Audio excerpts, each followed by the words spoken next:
I figure I just thought I'd do a quick update video on this teardown. I have a lot of other footage I'm going to do into a fuller video. As you can see, I've been busy taking all this stuff apart, piled everything up. Everything from interior panels to the back seats. Now we're asking about the refrigerant R1234YF.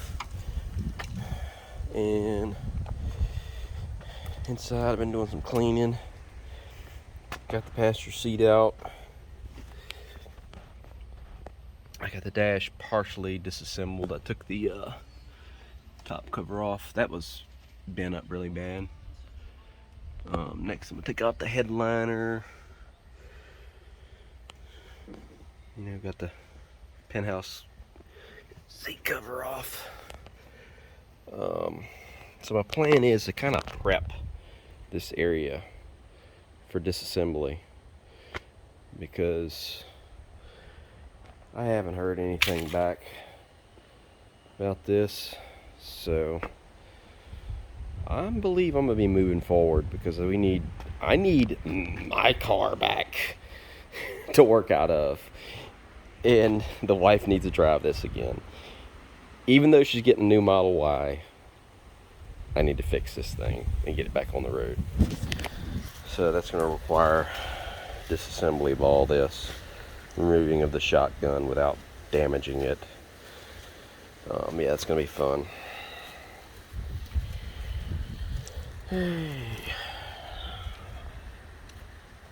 So yeah, that's where I'm at. Tell you what, it's a lot easier to work in here now. Just climb on in. But I tell you, man, this thing took a beating. Look at the console bracket is completely bent. So this is the card reader.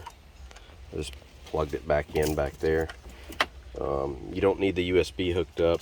Just need the blue connector right here hooked up, and you can read your card right there.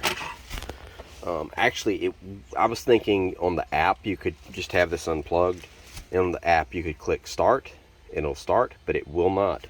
It has to verify that this is actually still in the car and plugged in. Otherwise, it will not go into drive whether you do it wirelessly or not. So that was a bypass I couldn't get through. But I don't know if you can see, but a lot of this stuff, like these tabs, are broken off. These arms were bent. I'm trying to figure out where the blower is. Somewhere up there, but the console shifted so much. All right, so I'm gonna turn on just for a second. Just listen to this music running. I hope that doesn't. It might. Let's see. Listen to this thing.